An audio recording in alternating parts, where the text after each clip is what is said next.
Jadi seorang pemimpin organisasi, pengajian, masjid itu harus satu muwahhid, kedua mujahid. Berjuang. Di Jogokarian itu ada orang yang jual peci. Enggak banyak berminat. Maka kita branding peci Jogokarian. Lah saya harus berjuang untuk menjadi brand ambasadornya. Jadi saya kemana-mana pakai peci Jogokarian. Ini ada tulisannya, si Jogokarian. Kalau saya pakai baju warna ini, bajunya begini. Akhirnya orang pada beli. Sekarang di Jogokarian ada 30 kepala keluarga yang bekerja membuat peci. Karena sekarang ini orang ke Jogja itu lebih laris peci Jogokarian dibanding belangkon. Sampai di Malioboro, di Pasar Beringharjo, sampai saya ke Semarang itu, di Ungaran itu, ada toko pakaian, ada peci. Tapi bukan buatan Jogokarian, tapi peci Jogokarian. Tapi buatan Pedan, Laten. Ya, artinya kemudian sudah menjadi brand. Nah, kita yang memperjuangkan. Sebab saya sederhana saja. Kalau saya pakai peci hitam seperti bapak-bapak ini, yang untung orang Gresik. Karena itu merek Awing, Presiden, Pendopo, coba lihat, buatan Gresik. Tapi kalau orang pakai peci ini, tetangga saya yang nganggur, sekarang jadi pengrajin peci. Memberdayakan. Saya membuat batik dulu, membatik itu tinggal 8 orang di Jogokarian. Sudah nggak ada order, karena batik tulis itu mahal. Maka saya membuat motif batik.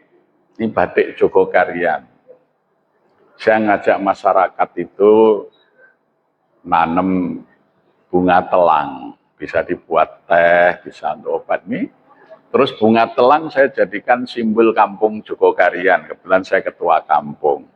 Terus saya buat motif batik Jogokarian dengan motif bunga telang.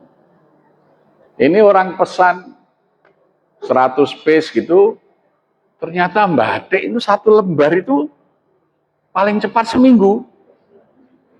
Sekarang kurang pembatiknya. Ya, sehingga kita adakan kursus pelatihan untuk membatik. Nah, apa? Kita berjuang mengawali dengan mengenalkan. Jadi ini melahirkan nanti pemberdayaan. Ikutannya. Ini 50 hari lagi sudah Ramadan. Orang tiap hari sekarang di masjid nanya, mau daftar ikut pasar Ramadan. Lebih dari 380 pedagang. Omsetnya 1 bulan lebih dari 7,5 miliar. Dulu jamaah itu saya suruh jualan itu berat. Pak, Ibu, mbok jualan di depan masjid ini Ramadan lauk. Pak, nggak punya modal, saya sediakan modal. Panjenengan mau jualan berapa modalnya?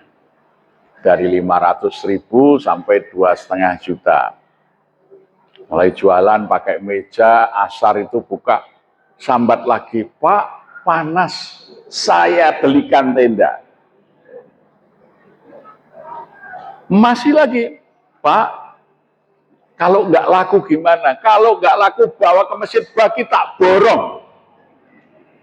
4 tahun, sekarang orang rebutan kapling.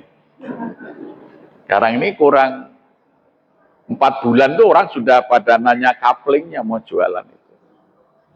Karena habis lebaran ada yang bisa beli motor baru, ada misalnya. Ya. Nah, ini di mana kita berupaya untuk menghidupkan, membangun kedayaan masyarakat. Ya. Nah, diperlukan seorang yang mau berjuang memulai. Karena mentalitas masyarakat kita ini bukan terlatih jadi pengusaha. Jadi dia nggak bayangkan kalau usaha itu sudah membuat dagangan belum tentu laku, nunggu tekak-tekuk rano sing tuku ya. Itu kesabarannya perlu, tapi ini bisa didorong dengan cara apa tadi? Dengan diberikan dukungan oleh pemimpin.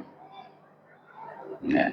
Sehingga ayem, wong nek ra payu diborong kok. Jadi berani jualan, ternyata laku. Wah, alhamdulillah telas, Pak. Ya, alhamdulillah. Wau paitane pinten. Oh, kalau meng dodol es sirup kok Pak, meng tuku es kali sirup itu 150.000. Terus dadi pinten gelas, alhamdulillah tutup sore ngeten iki gangsal 100.000. Wah, paitane 150. Ento 500.000 niku mung ngasar tekan maghrib. Makanya rebutan orang itu mau jualan itu. Nah, di luar Ramadan kita buat pasar rakyat. Supaya laku dagangannya orang kenal bagaimana. Kita buat pasar rakyat. Sopo sing jamaah neng masjid untuk voucher belanja 10.000, belanjanya di UMKM itu. Nah, sampai satu hari itu masjid bisa mengeluarkan 50 juta untuk voucher. Ya, nah 50 juta itu nanti dinikmati oleh jamaah yang beli, tapi keuntungannya kepada jamaah yang buka usaha, berputar di situ uangnya. Ya, akhirnya usahanya dikenal masyarakat. Kemudian yang semula hanya buka di Ramadan atau buka di event tertentu menjadi buka tiap hari. Dikenal, oh ini makanannya enak, dipesan. Ya. Mulai 2014 kita coba menyediakan sego Jumat. Jadi kalau Jumatan kita sediakan nasi box. Oke. Untuk makan siang yang jamaah. Kira-kira ya 2000 box setiap Jumat. Untuk apa? Memberdayakan ibu-ibu, kamu bisa masak. Oh ya, bisa Pak, tapi enggak punya alatnya. Kita belikan kompornya, alat masak. Bisa masak apa? Gudeg, brongkos, ya nanti masjid pesan 200. Kamu 200 kan 10 orang jadi bisa kerja menyiapkan sego Jumat. Akhirnya adiknya Pak Dadang itu namanya Pak Ismail, itu sering dipanggil Pak Rebu karena hari Rebu dikeroyok ibu-ibu itu minta uang. Yang mau menyiapkan sego Jumat gitu ya. Jadi nasi itu dimasak oleh ibu-ibu yang tidak atau belum punya pekerjaan, dipesenin makanan oleh masjid untuk dibagi dalam Jumat.